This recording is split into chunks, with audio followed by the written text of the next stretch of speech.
สวัสดีค่ะชวนทำขนมนมเนยง่ายๆกับ Easy Food by ชยาค่ะคลิปนี้มาชวนทำเค้กชิฟฟ่อนวานิลาค่ะ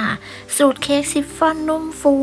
ท็อปปิ้งด้วยน้ำธัญพืชสูตรเค้กง่ายๆทำทานเองได้ที่บ้านหรือจะทำเป็นอาชีพเพื่อสร้างรายได้ก็สามารถทำได้ค่ะเราไปดูวิธีทำกันเลยค่ะ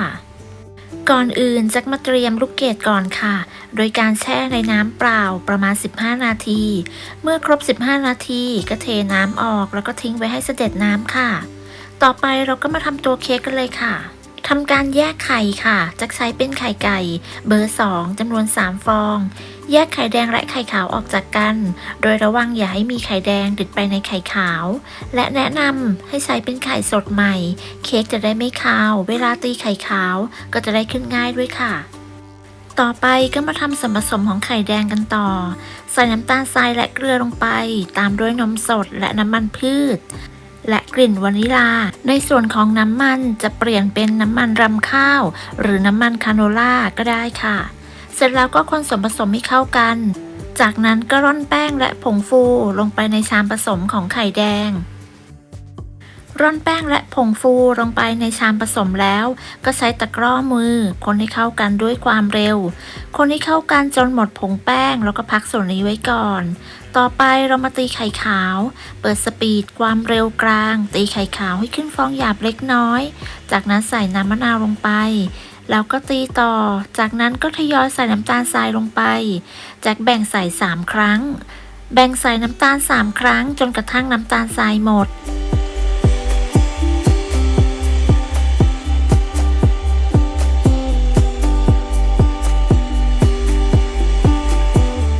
หลังจากใส่น้ำตาลทรายหมดแล้วเราก็ตีต่อจนกระทั่งไข่ขาวมีลักษณะเป็นสีขาวนวลเป็นริบบอนตั้งยอดอ่อนปานกลางปลายงองุ้มประมาณนี้ก็ใช้ได้แล้วค่ะเสร็จแล้วเราก็ตีต่อด้วยความเร็วต่ำอีก30วิเพื่อเป็นการตัดอากาศ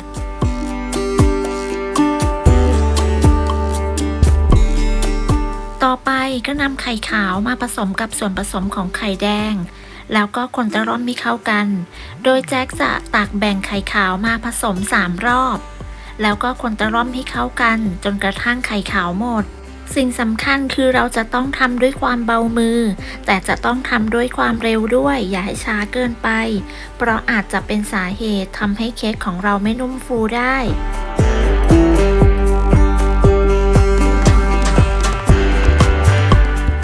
คนตะล่อมจนเข้ากันดีก็นำส่วนผสมที่ได้นี้ไปเทใส่พิมพ์ใช้เป็นพิมพ์เค้กขนาด2ปอนด์หรือประมาณ 7-8 นิ้วทาเนยหรือน้ำมันด้านล่างแล้วก็วางกระดาษรองอบลงไปจากนั้นก็เทส่วนผสมลงไปได้ทั้งหมดค่ะส่วนผสมที่ได้จะไม่เหลวแล้วก็ไม่ข้นจนเกินไปค่ะถ้าได้เป็นลักษณะแบบนี้รับรองว่าเค้กนุ่มแน่นอนค่ะเคาะเบาๆเพื่อไล่อากาศจากนั้นเราก็จะโรยด้วยธัญพืชจะโรยด้วยอัลมอนด์สไลด์ลูกเกดแล้วก็เมล็ดฟักทองค่ะอัลมอนด์สไลด์แจ็คไม่ได้นำไปอบก่อนนะคะแต่เมล็ดฟักทองแจ็คจะนำไปอบก่อนค่ะเลือกใส่ธัญพืชที่เพื่อนๆชอบได้เลยนะคะ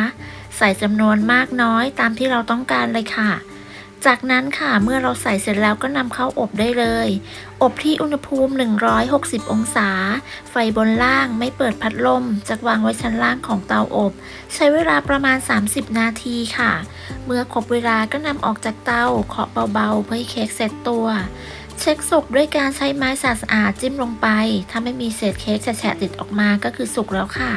เค้กชิฟฟ่อนวานิลาสูตรนี้ทำง่ายมากๆเป็นสูตรเค้กพื้นฐานสามารถต่อยอดได้หลายเมนูถ้าไม่ชอบเค้กที่มีครีมหรือแยมลองทำเค้กชิฟฟ่อนวานิลาท็อปปิ้งด้วยธัญพืชสูตรนี้ดูนุ่มหอมอร่อยถูกใจมากๆค่ะรสชาติหวานน้อยที่สำคัญทำไม่ยากเลยค่ะสามารถทำทานเองได้ที่บ้านหรือจะทำเพื่อสร้างรายได้ก็สามารถทำได้ง่ายๆเลยค่ะขอบคุณสำหรับการติดตามรับชมคลิปนี้นะคะพบกันใหม่ในคลิปหน้าค่ะสวัสดีค่ะ